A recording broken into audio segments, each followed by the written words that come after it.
He may have been onto something. Big Deke news.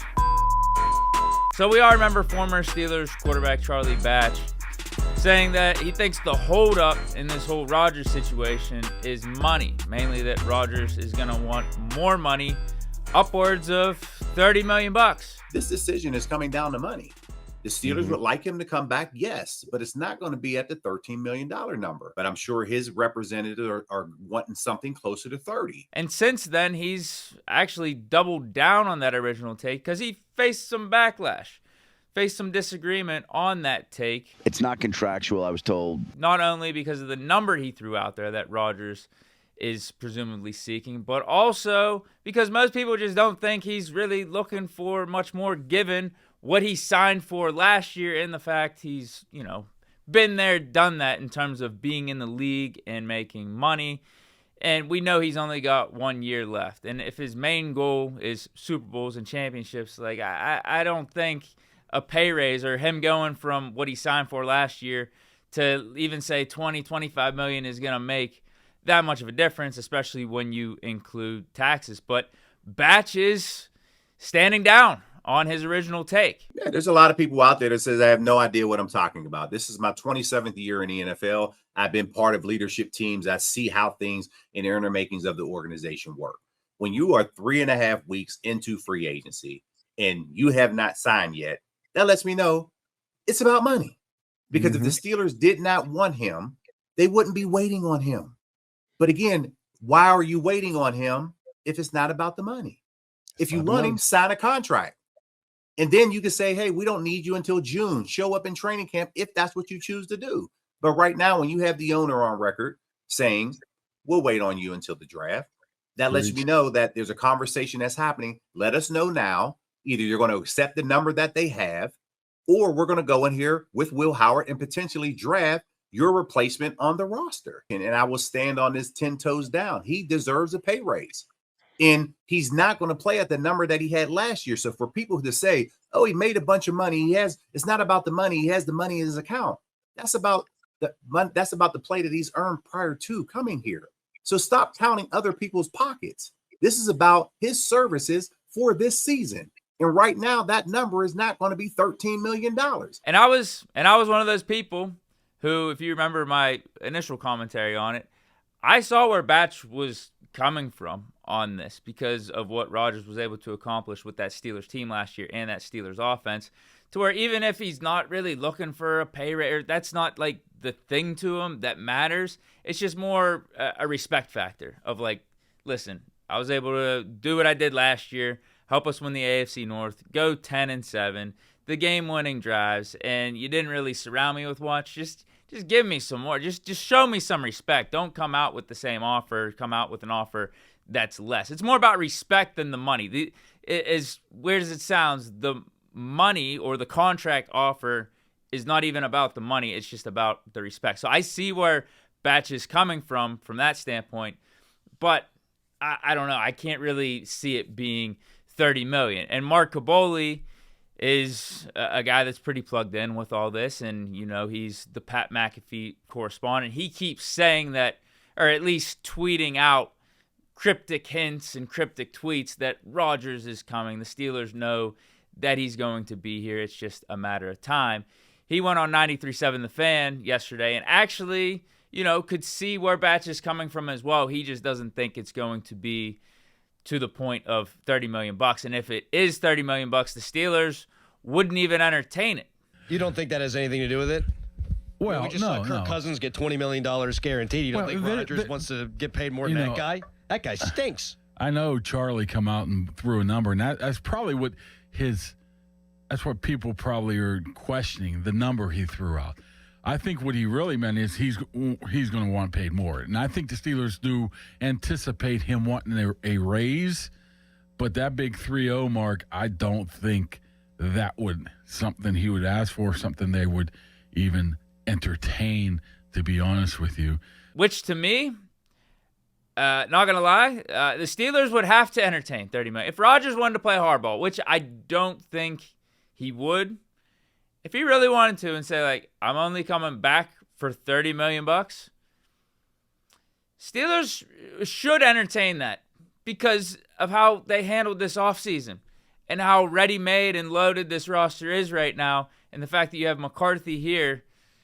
It's like, bro, what else are we going to be doing? If we're looking to compete, which we should be. Because if we're not looking to compete, what are we doing with this TJ Watt contract situation? Why did we sign Jamel Dean for what we signed him for? Why did we trade for Michael Pittman when he's, 29 years old, and give him the contract extension? In a way, the timelines wouldn't add up if you're looking at the roster and all the moves we made outside of quarterback.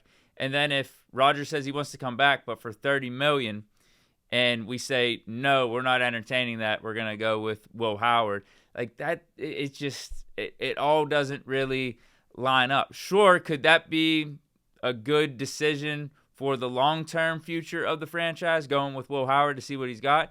Yeah, but it's like, how do all these other guys feel on this roster? A lot of them are in their prime. A lot of them feel like this team is ready-made for a championship. We do got to be realistic with the Will Howard situation.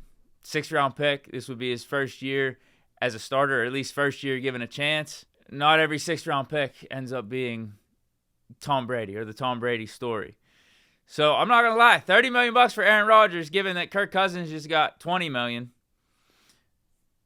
would actually seem along the lines of what his market value should be. I don't think it gets to that point, though. I don't. I'm just saying, if Rodgers' number was $30 million to come back, the Steelers should hit accept on that, finagle the cap space. I think because we're a little bit under $30 million in the cap space. Finagle the cap space a little bit, restructure TJ's contract, give Boz his extension. You could figure it out. Omar Khan knows how to make it work.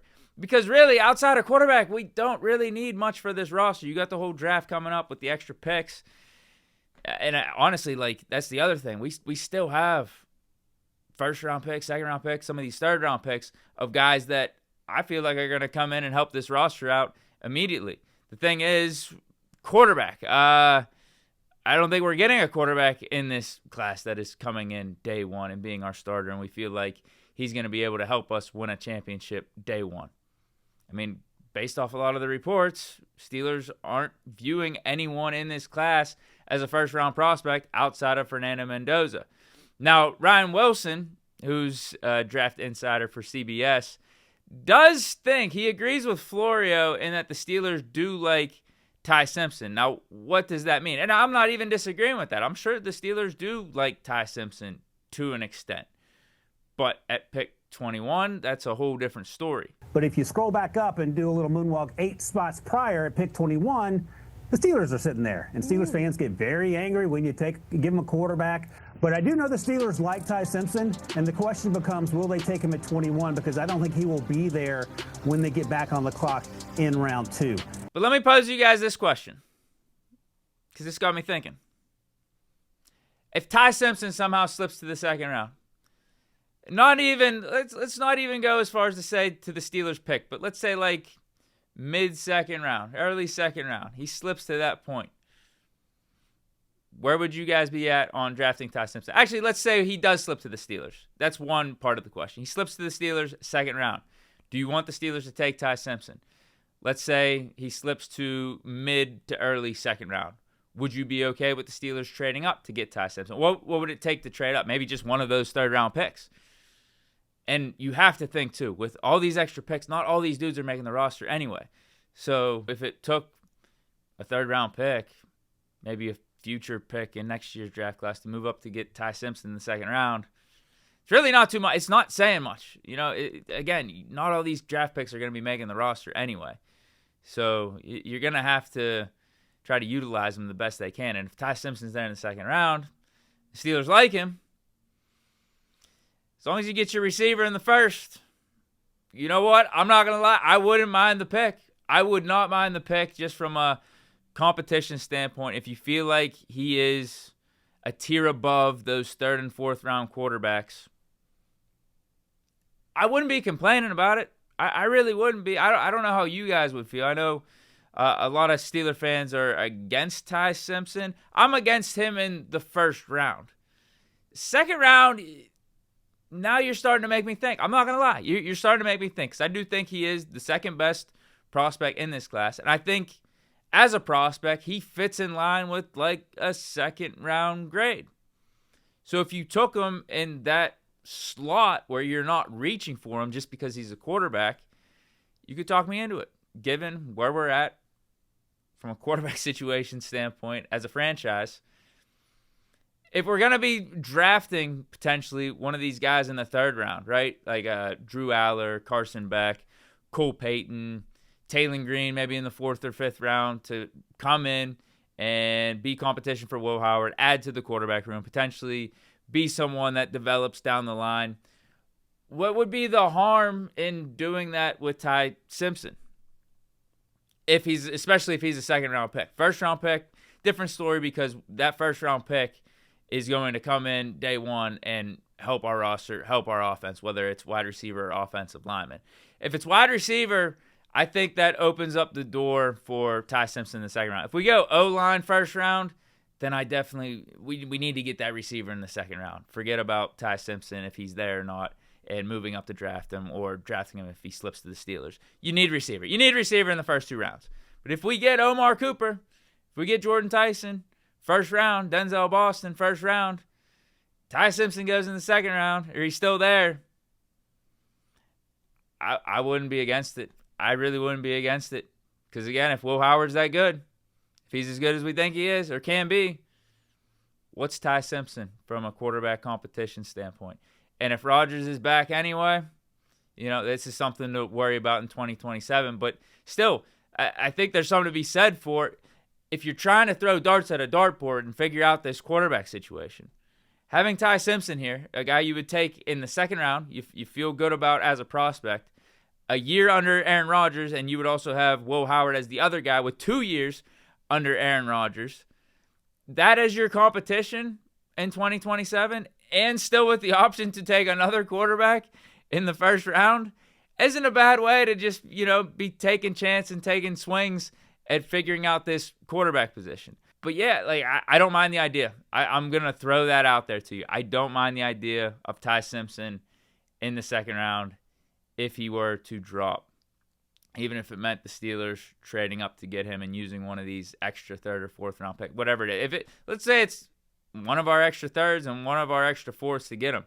You still have 2 3rd round picks and all your other normal picks as they should be for the rest of the draft. But you got Ty Simpson, a guy that has been talked about being a borderline first-round prospect, second-round guy. Me, I'm thinking he's second round, but I can't lie, bro. I really can't lie. There are some throws, there are some things about his game that I don't really see from some of these other guys in the 3rd and 4th round. There is some intrigue to his game. The starts, obviously there's some question marks about that. Only 15 starts, small sample size. And if you look at what he did the first half of the season last year, it's pretty damn good. He was being talked about as the number 1 quarterback prospect in this class over Mendoza. But he didn't finish too strong. But part of that is, if you want to go off the reports, he was really banged up, really injured, lost a lot of weight, and it just wasn't the same. I don't like the excuses, but it could also explain why his play took a dip. But then that also makes you wonder if Ty Simpson is the best fit for the Pittsburgh Steelers in the AFC North. If he got banged up down there, you're going to get banged up in the pros all the time. And when that weather gets colder up here in the AFC North and in Pittsburgh, and you're banged up a little bit, are you still going to be able to cut it through the wind? Are you still going to be able to cut it through the conditions and really get it done like that? There's question marks there. No doubt about it. But Aaron Rodgers was able to make it work. And if you look at Ty Simpson's mold, his prototype, his size, it does fit with Aaron Rodgers. Maybe a little less weight, arm strength, not as good, but that is something, once you become a professional, you can actually lock in a little bit more and really try to hone in.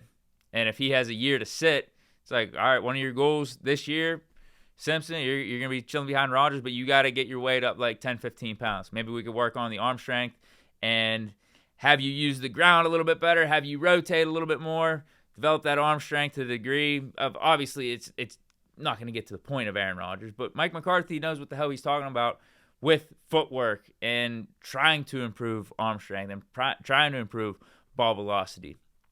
So I think that is stuff that Ty Simpson can work on and can improve on. There are some things in his game that you got to point to and like coming out of Alabama in terms of the processing, the accuracy, standing in the pocket, delivering some strikes that were accurate even though he's getting blasted. I wouldn't mind him in the second round is all I'm saying. And then going back to kind of just wrapping up this whole show, going back to Rodgers coming back, $30 million. Yes, if he doesn't come back, then I think Ty Simpson should be more in play for the second round. I wouldn't necessarily want him in the first round. It's almost like I'm talking about it. Is it really at this point in the whole draft and the offseason where if Rodgers don't come back, now I'm all of a sudden talking myself into Ty Simpson in the first round? We need a receiver. We just need a receiver. It doesn't matter what the quarterback is. We need a receiver in the first round. I'm standing by that. But if Rodgers doesn't come back, I'm even more interested in Ty Simpson in the second round. But I think Rodgers is coming back. I think the $30 million, it's not going to come to that point. There's not going to be this hardball situation. I think the Steelers, Omar Khan, he's not going to go full con artist on this one with Aaron Rodgers. He's going to see what happened last year, look at it from a bird's eye view and say to himself, yeah, Rodgers did come in on the discount, outplayed his contract, really was a stable force with this team, brought the leadership that we've been lacking these last 4 or 5 years post-Ben. If he wants to come back, we're giving him the bump. We're giving him the pay raise. This is some continuity at the quarterback position that we've been seeking. And Rodgers being back for a season not only helps us compete for a championship this year, but helps our future prospects at the quarterback position with a Will Howard learning under Rodgers and potentially someone else. I think it's Kaboly's right. Probably $20 million. I think that's the number. That's going to be the happy medium that they come to here. But I don't think it's going to be this tense thing behind the scenes where money is the big issue. I think it is just about respect. Let's just come to a respectful number for both sides and get this thing going for the 2026 season. But let me know your thoughts on today's conversation, quarterback-heavy conversation down below in the comments. Stay chilling. Peace.